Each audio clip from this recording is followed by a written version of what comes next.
the process is exactly the same. Group the x and y terms together. Families go together. Anything that's not in one of the families has to be removed to the other side. So let's do that. And they've gone ahead and they've grouped their x family and their y family, and they moved the 111 to the other side. Now, here's where things are a little different. Remember I told you, you needed your lead coefficient was with the square value to be 1. And right here, it's 16.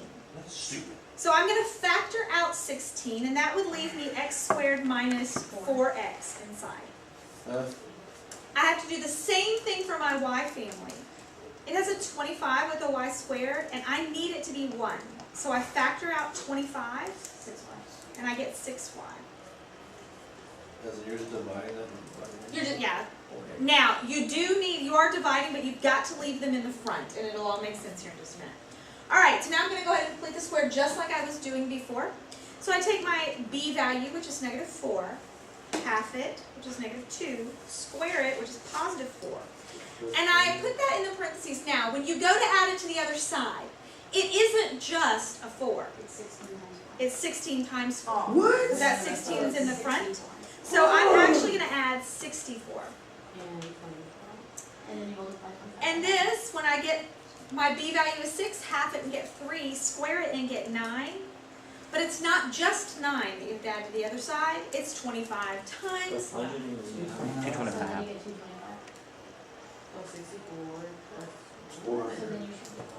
Now you're going to go ahead and, still it's the halving step, rewrite these as binomial squares. So it was minus 2 right here, and plus 3. And when I add all of this together, I get 400. Is it just over 16 and over 25? Now I know that this is an ellipse, and the reason I know that is because of the 16 and 25 in front of this. They're not circles. Circles don't have that. So I know it needs to equal 1. So I'm going to divide the entire thing by 400, because that will make the right side equal 1. And then I need to simplify. Now, if you are not good at simplifying, you could just put it in your calculator, 16 over 400. Wait, what? And I get 1/25, which shows me that my denominator here is going to be 25. Oh, divide Because that that by 400. simplifies to 1 over 25. I know we're doing it. This simplifies to 1 over 16. And then left us step out. So now I know that this is an ellipse with a center at positive 2, negative 3. It has a horizontal distance of 5 and a vertical distance of 4. I just switched ones. All right, so let's try number 8. No, Group your families and kick out anybody who's not part of the family. So I have x squared minus 6x. I'm going to leave a gap so I can fill it in. I have 49y squared plus 196y. And that's going to equal negative 156. Now my x family, it has a lead coefficient of 1. So I don't have to factor anything out. I could go ahead and complete the square for that family piece if I wanted to.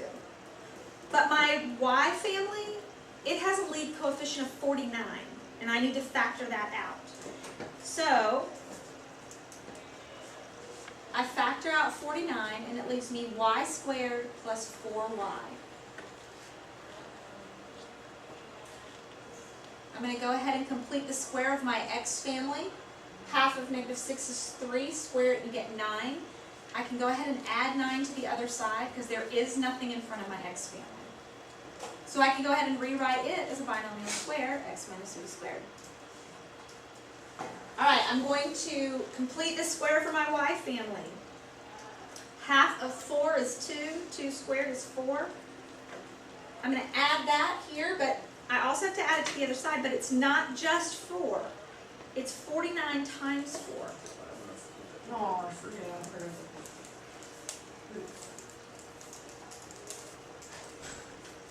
So I get x minus 3 squared plus 49, y plus 2 squared equals 49.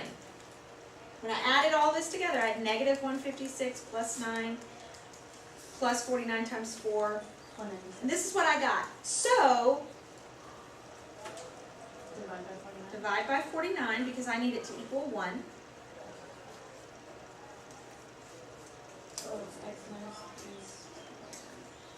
On my y family, the 49s will simplify, so it'll actually be over 1.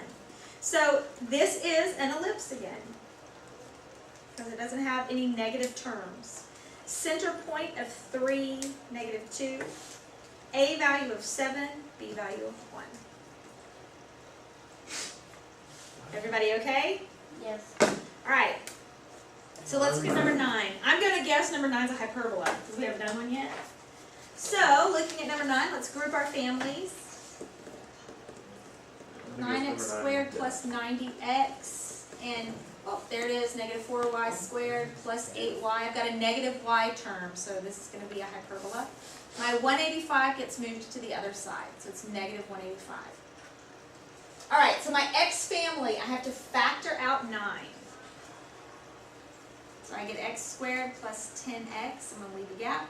My y family, factor out negative 4. So that leaves me y squared minus 2 equals negative 185. Find your b value of each. B value of the x family is 10.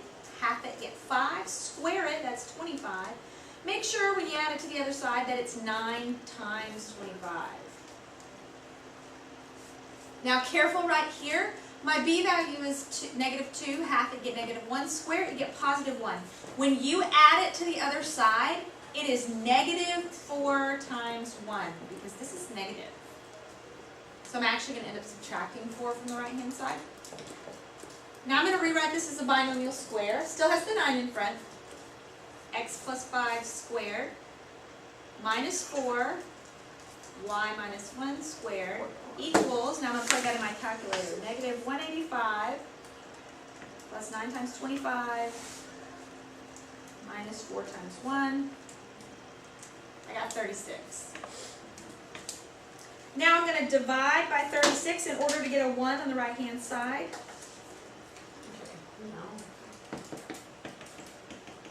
And I end up with x plus 5 squared over 4 minus y minus 1 squared over 9 equals 1. So this is a hyperbola. Center point, negative 5, positive 1. A value of 2, B value of 3. Woo. Everybody okay? Yes. So a hyperbola has just that one little, you have to factor out a negative, which means when you put it on the other side, you're actually going to be subtracting, because you're going to multiply that negative coefficient by whatever your squared b value is.